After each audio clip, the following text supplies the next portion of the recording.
दोस्तों यहाँ पे देखो एक इंटरेस्टिंग पैटर्न फॉर्म हो रहा है। सबसे पहले 1 मिनट के चार्ट पे आप देख रहे हो ये बड़ी रेड कैंडल इसके बेस के पास में कंसोलिडेशन हो रहा है। अब जब भी ना ऐसे कंसोलिडेशन टाइट रेंज कंसोलिडेशन में देखता हूं ना, इसके ब्रेकआउट के पास काम करने के लिए हम प्लान करेंगे सिंपल प्राइस एक्शन। जैसे ही ये पर्टिकुलर जोन ब्रेक हो जाता है, कंसोलिडेशन का लो जो है ये मेरे लिए स्टॉप लॉस का काम करेगा और यहाँ पे मेरे लिए एक एंट्री प्लान हो जाएगी। ठीक है, तो रेगुलर क्वांटिटी के साथ ही हम काम करेंगे और यहाँ पे ना काम करने से पहले मुझे एक ही चीज का क्लैरिटी लेना है, वो है एक clear breakout. Clear breakout generally हम क्या देखते हैं, तो एज ऑफ नाउ तो कोई ऑर्डर्स नहीं लगे हुए, तो क्लियर ब्रेकआउट में मुझे देखना है कि एक अच्छी स्ट्रॉन्ग कैंडल जो है ना ये क्लोजिंग बेसिस पे मुझे मिल जाए। द मोमेंट ये मिलती है उसके सामने ट्रेड इनिशिएट करना है। अब देखो ऐसे में ना डाउन साइड में भी ब्रेकडाउन आ सकता है, तो कभी कभी मैं कॉल प्रीफर करता हूं ओवर पुट, या कभी कभी मैं प्योरली डाउन ट्रेंड के लिए ही ट्रेड लगाता हूं। तो कब कॉल ट्रेड करना है कब पुट ट्रेड करना है इसके बारे में क्लैरिटी जो है ना, एक बार ये ट्रेड पंच कर लेता हूं उसके बाद मैं आपको अच्छे से देता हूं। तो दोस्तों यहीं पे ना मैं फटाफट एंट्री कर लेता हूं। अब देखो यहाँ पे एंट्री तो हो चुकी है, 3600 क्वांटिटी लगी है, तो मेरी जितनी क्वांटिटी लगनी थी उसके सामने अब फ्लैट ही दिख रहा है, बट कितनी क्वांटिटी नहीं लगी हुई है, तो ऑलमोस्ट 185 का मुझे एवरेज मिला है। 1650 की क्वांटिटी मेरी यहाँ पे एग्जीक्यूट नहीं हुई है। ऑब्वियस सा रीजन है क्योंकि आज जो स्ट्राइक मैंने सिलेक्ट की हुई है ना, इसकी प्राइस एट मोमेंट 188 185 के पास में मुझे ये मिला हुआ है, तो महंगा है, इसी की वजह से एंटायर क्वांटिटी फील नहीं हुई है। अभी महंगा क्यों हुआ, तो मैं देखना चाहता था इसको अराउंड 160 165 के जोन में, लेकिन एक बड़ी कैंडल क्लोजिंग आई हुई है। अब ध्यान से समझना, कैंडल की क्लोजिंग बड़ी आई हुई है, मूवमेंट भी बहुत स्ट्रांग कॉल में आई हुई है, तो ऐसे में मैंने जैसे ही डे हाई यानी जो रेड कैंडल है इसके टॉप के ऊपर एंट्री लेना प्रीफर किया। तो बहुत सारी ना एंट्री की जगह रहती है, कब आपको एक बेस वायलेशन के साथ काम करना है, कब आपको पुल बैक में काम करना है, ये सारी चीजें समझ के अगर हम सौदे डालते हैं ना, तो सौदों में हमको बैठने के लिए एक कंफर्ट जोन मिल जाता है। अब ना ये सौदा जो है ना, ये एंटायर क्वांटिटी जो लगी हुई है उसके सामने अब थोड़ा डाइसी लग रहा है। डाइसी क्यों लगता है, क्योंकि यहाँ पे जहां मेरी एंट्री हुई है ना, यहाँ से स्टॉप लॉस थोड़ा दूर हो गया। तो आज ना थोड़ा एक अल्टरनेटिव प्लान लेके मैं काम करूंगा, इंटरेस्टिंग चीज रहेगी। फॉर दैट ना पहले ना एक अच्छे से फॉर्मेशन होने देता है, मैं उसको भी एक्सप्लेन करता हूँ कि क्या चीज है। एट मोमेंट ना ऑन गोइंग ट्रेंड में मैं देख रहा हूँ फिलहाल, तो मुझे एक 29,000 के लॉसेस दिख रहे हैं। लेट्स सी, अब ध्यान से समझना दोस्तों, जहां पे हमने एंट्री ली हुई है उसके बाद एक कंसोलिडेशन हो रहा है, तो यहाँ पे प्लान ये है कि पुल बैक लेके अगर मार्केट कंटिन्यूशन करता है, यानी बेसिकली बहुत बड़ी कैंडल जब जब बनती है, तो ऐसे में वीक हैंड्स के निकालने के लिए एक पुल बैक आता है। अब ऐसे पुल बैक आप ना ब्रेकआउट लेवल पे पकड़ते हो ना, वो काफी इंटरेस्टिंग होता है। तो जितनी क्वांटिटी हमको लेनी थी उतनी मिली नहीं, तो एक 10 लॉट जो है ना मैं यहाँ पे पुल बैक के लिए रख रहा हूँ। अब देखो बहुत बार आपने देखा होगा कि जनरली हायर हाई के स्ट्रक्चर के साथ में मैं एंटर करना प्रीफर करता हूँ, लेकिन पुल बैक कब पकड़ना है, तो यहाँ पे देखो स्टॉप लॉस अपना बॉटम का 150 के नीचे ही रहने वाला है, और अगर ऐसे में मार्केट थोड़ा भी नीचे आता है ना, तो यहाँ पे मेरा नेट एवरेज जो है ये कम हो जाएगा। तो यही एक इनिशियल चीज है जो मैं यहाँ पे करना चाहूंगा, ताकि नेट एवरेज जब डाउन आता है तो मेरी रिस्क जो है, ये ओवरऑल रिस्क जो है ये थोड़ी कम होने वाली है।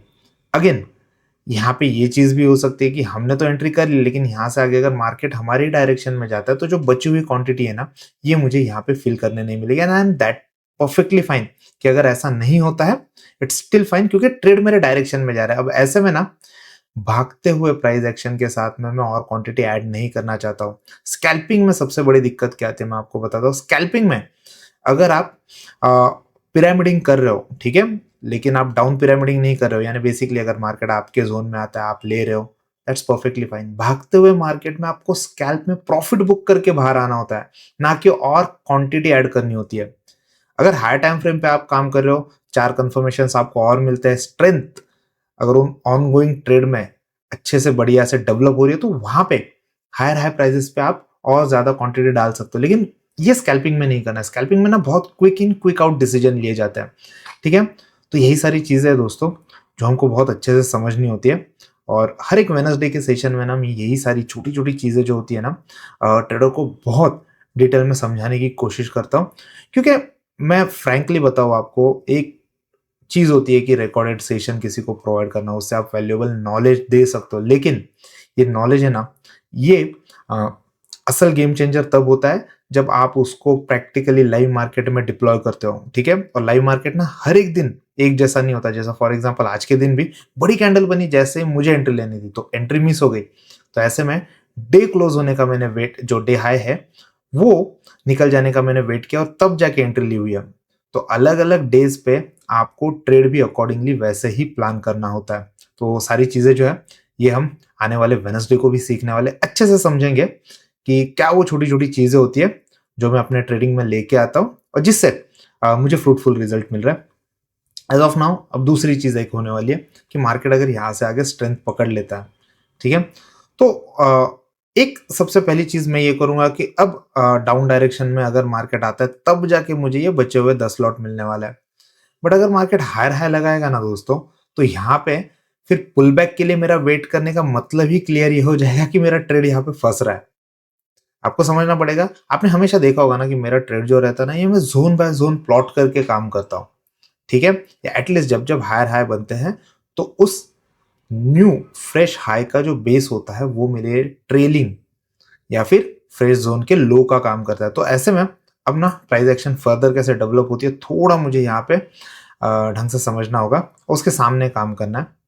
बाय द वे और एक चीज़ जो मुझे आपके साथ में शेयर करनी थी, पिछले 2 दिनों में हम और कुछ वैल्यू एडेड चीज़ें जो ट्रेडस्टॉर्म में लाना चाहते हैं, उसमें से एक चीज़ ये है कि आज एज़ ऑफ नाउ मार्केट जो है ये 26,000 यानी ऑलमोस्ट लाइफ हाई के पास में चल रहा है। तो ऐसे में ना हर एक एफ-एन-ओ स्टॉक्स जो है, वो लाइफ हाई के पास में नहीं चल रहा होता है।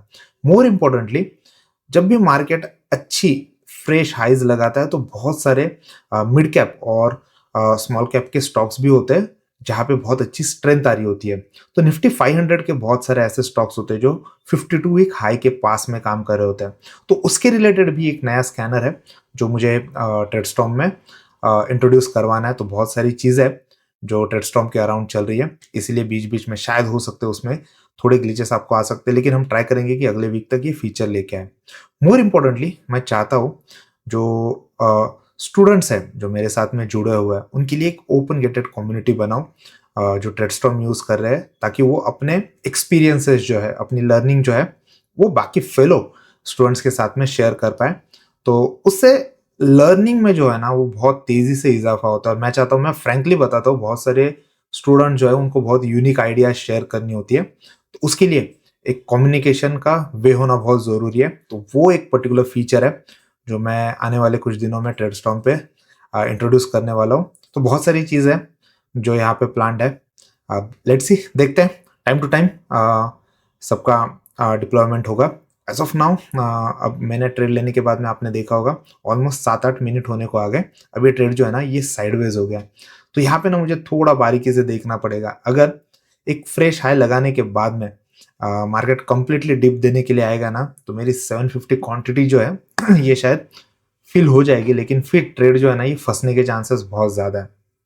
कभी भी फ्रेश हाई जब भी डिक्लाइन होता है, तो वहाँ पे हम देखते हैं कि सेलर्स बहुत एग्रेसिवली मार्केट में पार्टिसिपेट करते हैं। तो मुझे देखना पड़ेगा कि ये पर्टिकुलर ऑनगोइंग डाउन कैंडल जो है ना, ये कितना नीचे जाती है। अगर ये बहुत नीचे क्लोज़ हो गई और उसके बाद में फॉलो अप आ रहा है ना, तो यहाँ पे मुझे ना थोड़े क्विक डिसीजन लेने पड़ेंगे, क्योंकि अगर मैं 150 तक स्टॉप लॉस लगा के बैठूँगा, तो मेरा आज का स्टॉप लॉस काफ़ी बड़ा हो जाएगा। क्वांटिटी कम है, तो सर्वाइवल के लिए वो भी अच्छी चीज़ है कि क्वांटिटी कम है, लेकिन फिर ऐसे में ना अब मैं पुल बैक के लिए नहीं बैठ पाऊँगा। लेट्स से देखते हैं 2-3 कैंडल का ही मैं ये करूँगा, वेट करूँगा फर्दर कैसे प्राइस एक्शन डेवलप हो रही है। और ये सारी चीज़ें जो रहती है ना, ये लर्निंग का पार्ट रहता है दोस्तों। बहुत सारे ट्रेडर्स को ये लगता है ना, एक स्ट्रैटेजी मेरे हाथ में आ जाए ना, तो बहुत सारी चीज़ें हो जाएगी। स्ट्रैटेजी आपको ओवरऑल कौन से मार्केट में कब डिप्लॉय करनी है, इससे आपको अपर हैंड तो मिल जाता है। बट डिप्लॉयमेंट के टाइम पे अलग-अलग मार्केट स्ट्रक्चर को देख के डिसीजन मेकिंग जो करनी होती है ना, वो लर्निंग का पार्ट रहता है। तो देखते हैं, ऑन ट्रेड को चलने देते हैं। इन केस अगर कोई भी चेंजेस आते हैं, तो मैं आपको अपडेट कर देता हूँ। अब ध्यान से समझना दोस्तों, प्राइस एक्शन कैसे डेवलप हो रही है। अब जो कंसोलिडेशन था, ये बढ़िया से काम कर गया, उसके सामने ब्रेकआउट भी आ गया, और डे हाई के ऊपर जैसे ही एक ब्रेकआउट आया, बहुत एक्सटेंडेड यहाँ पे मूव लग रही थी। तो यहाँ पे ना जब भी हायर हाई लगते हैं ना, यहाँ पे मैं तेजी से और पास आके ट्रेल करने की कोशिश करूंगा। आपको ये बहुत नेसेसरी है ये समझना कि आपकी एंट्री कहाँ पे हो रही है, ठीक है? तो एंट्री के बाद में ऑप्शंस के साथ भी इसी तरीके से मेरा ट्रेलिंग करना बहुत इंपॉर्टेंट है। एंड फ्रैंकली मैं आपको बताता हूँ, बहुत बार ना मैं आपको बताता हूँ कि क्या चीज़ है जो एक लॉस मेकिंग ट्रेड में मेरी गलत गई हुई है। आज मैं आपको बताता हूँ, एट मोमेंट जो मेरे 67,000 65,000 के प्रॉफिट चल रहे हैं, यहाँ पे भी ना कुछ चीज़ें जो है एग्जीक्यूशन पॉइंट ऑफ व्यू मेरी थोड़ी गलत हुई है, ठीक है? कमेंट में ना आप भी ज़रूर बताना पहले तो मैं ही आपको बता देता हूँ कि ट्रेड जो है ना ये हल्के फोमो में आया हुआ है। जहाँ पे मैं एंट्री करना चाहता था अराउंड 165 167 के अराउंड, वो एंट्री मुझे मिली नहीं, कैंडल स्ट्रॉन्ग क्लोज हुई। तब ऐसे में थोड़ी ऊपर मैंने एंट्री ली हुई है। तो सबसे पहले अब मैं क्या करूंगा, अगर मार्केट यहाँ से आगे नीचे आता है और 166 का एंट्री जो मैंने 10 लॉट रखे हुए अगर ये फुलफिल हो जाता है ना दोस्तों, दैट मीन्स कि ये एंटायर ट्रेड जो है ना ये अब रिवर्स हो चुका है। तो मैं ट्राई करूंगा कि जितना हो सके ऊपर में सौदा काटूं, और ये जो बची हुई क्वांटिटी है ना जो पुल बैक के लिए मैंने रखी हुई थी, पहले तो इसको मैं सिस्टम से हटा देता हूँ और थोड़ा एग्रेसिवली ट्रेल करता हूँ। देखते हैं यहाँ पे ना इवन 3600 के साथ में 76,000 के प्रॉफिट मुझे दिख रहे हैं। दैट मीन्स कि बहुत बढ़िया ट्रेड ऑलरेडी चला हुआ है। अब देखो दोस्तों ना यहाँ पे जहाँ पे प्राइस एक्शन ना एग्जॉशन के साइन दिखा रहे हैं, आप अगर देख पा रहे हो ना, तो जो ये एक एक मिनट के चार्ट पे जो ऑप्शन के आप प्राइजेस अगर देखोगे ना, तो यहाँ पे पिन बार लग रहे हैं। आप देखो स्पॉट पे पिन बार एक लगा हुआ है, यहाँ पे ये ऑलमोस्ट तीसरा पिन बार है जो अंडर फॉर्मेशन है। दैट मीन्स कि प्राइस कहीं ना कहीं एग्जॉस्ट हो रही है। अब एग्जॉशन के पहले साइन आप देखते हो, आपने ऑलरेडी हायर हाई जब बन रहे तब एंट्री ली हुई है, मैंने अल्टीमेट बॉटम नहीं आज पकड़ा हुआ है।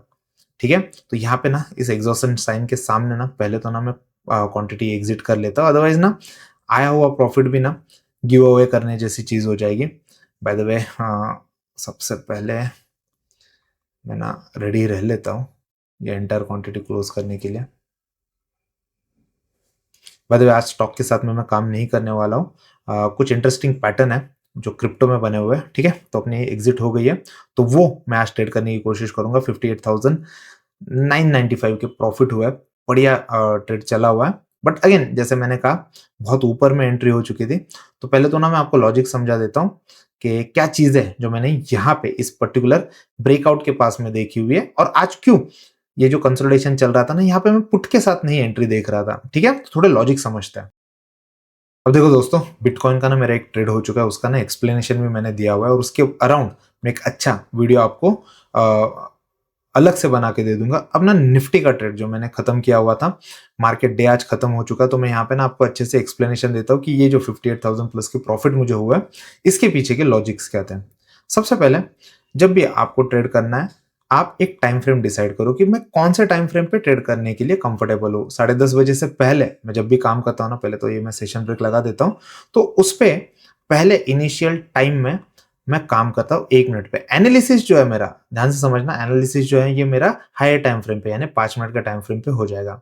तो जैसे ही ये मैंने डे क्लोज किया, तो आप देखो यहाँ पे थ्रू टीसीआई की इंडिकेटर लेवल मेरे पास में एक बायर का, ये जो ग्रीन पैच हम देख रहे हैं ये बायर का एरिया है, उसके सामने एक सेलर का भी एरिया मेरे पास में। तो बेसिकली मेरे लिए एक जोन मिल गया। ठीक है, अब सिंपली ना इस जोन के बाइंग के जोन पे बाइंग की एक्टिविटी, सेलिंग के जोन पे रिवर्सल की सेलिंग की एक्टिविटी में देख सकता हूँ। प्लान तो इसी तरीके से रहता है, उसके सामने ऑनगोइंग प्राइस एक्शन भी देखनी होती है। अब आप ध्यान से समझना, मार्केट आज खुलने के बाद ये वाला जोन देखो आप, पहले तो जहां मार्केट खुला ये बायर वाले जोन के पास में है। तो इसीलिए मैंने कहा जब कोई कंसोलिडेशन होता है ना, अगर ये नीचे टूटता ना तो मैं पुट के साथ आज काम नहीं करता, लेकिन ये ऊपर टूट रहा है तो डेफिनेटली ये अपॉर्चुनिटी मुझे ग्रैब करनी है। अब ये अपॉर्चुनिटी ग्रैब करने के भी कुछ रूल रहते हैं। आप ये कैंडल देख रहे हो, इसका स्ट्रेंथ देखो, ये ऑलमोस्ट जो पहली रेड कैंडल थी ऑलमोस्ट उसी स्ट्रेंथ की कैंडल बनी हुई है। अब ऐसे में ना ऑप्शन के चार्ट पे आप देखोगे ना तो ऑप्शंस बहुत तेजी से भागते हैं, इसलिए मुझे डे क्लोज जो डे हाई है वो निकल जाने का वेट करना पड़ा, और उसके साथ फिर मैंने एंट्री ली हुई है। अगेन मैं आपको बताता हूँ जहाँ पे मेरी एंट्री हुई अराउंड 924 के पास में, तो ये एंट्री जो है ना ये थोड़ी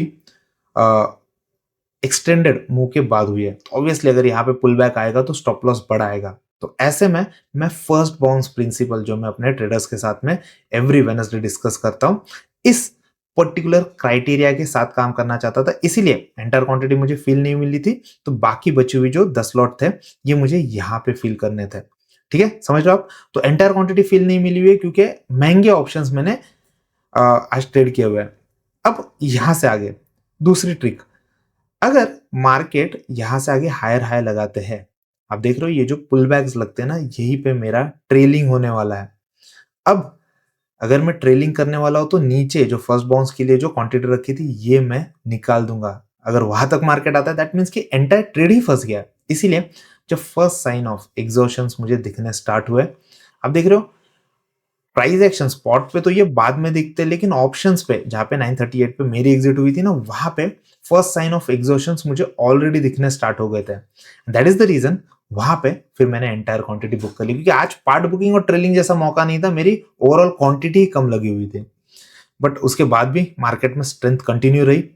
अगर रुक जाता तो बड़े प्रॉफिट होते, लेकिन ये अगर मगर किसी काम का नहीं होता है। जो रियल मार्केट में हम ट्रेड लगाते पंच करते हैं वो मैटर करता है, और घर पे कुछ प्रॉफिट लाने बहुत जरूरी है। अगर आप थोड़े टाइम तक ग्रीन पीएनएल देख रहे हो तो ये सारी चीजें जो है ना, ये साइकोलॉजिकली आपको बहुत ज्यादा कन्विक्शन देती है।